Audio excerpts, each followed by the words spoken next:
Puzzle games have always been a favorite of mine and one I consistently go back to relax at the end of a long day, and I just got done playing a new puzzle game called Mochi Mochi Boy. But is Mochi Mochi Boy a musta buy, or a bunch of bore?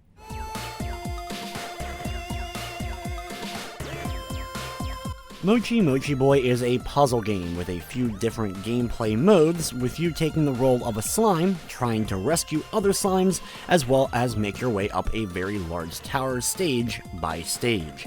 The game's modes mostly the tower and dungeon modes, with the dungeon mode being a randomly generated set of levels, with the tower mode being a linear progression. Thankfully, in the tower mode, once you've made it to a certain level, you can go back and start at that level at any point. Your goal in every level is simple: collect all of the heart token or heart spaces. However, you're playing as a giant snake-like slime, and you cannot go over the same spot twice. So you'll have to figure how to maneuver around all of the various obstacles, pillars, spike traps, using various warp spots and the like, to just barely be able to get every one of those heart spots and move on to that next level. The premise is simple, but it ramps up in difficulty pretty quickly.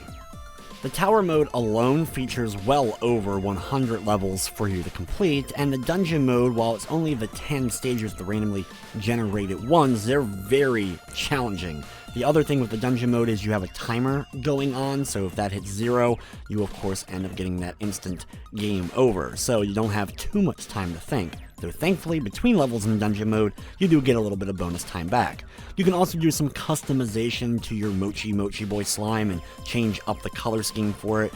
There's also a gallery to look at all the collectible slimes that you've gathered throughout the game. Each level that you complete will have sometimes random slimes that you can rescue as well, and when you do rescue a slime, you can then view it in the gallery. A lot of times with puzzle games, it comes down to whether or not the puzzles that you're solving end up being addictive. And with Mochi Mochi Boy, the idea was cool for a little while, but after about 40 or 50 levels, nothing really changing up other than just becoming more difficult. I found myself getting bored with it, unlike some other puzzle games I played recently, like Warlock's Tower for example, that kept changing things up and made it fresh throughout the levels. From the technical side of things, I'm happy to report there was no crashing or other major glitching.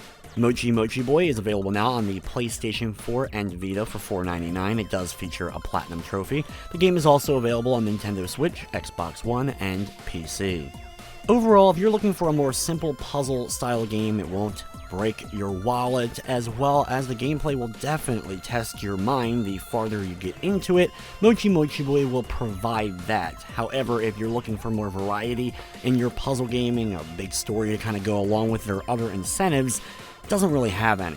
With everything said, I'm going to be giving Mochi Mochi Boy a 6 out of 10. That's going to wrap up this review though. I'd like to thank you for watching, and of course, I hope you enjoyed.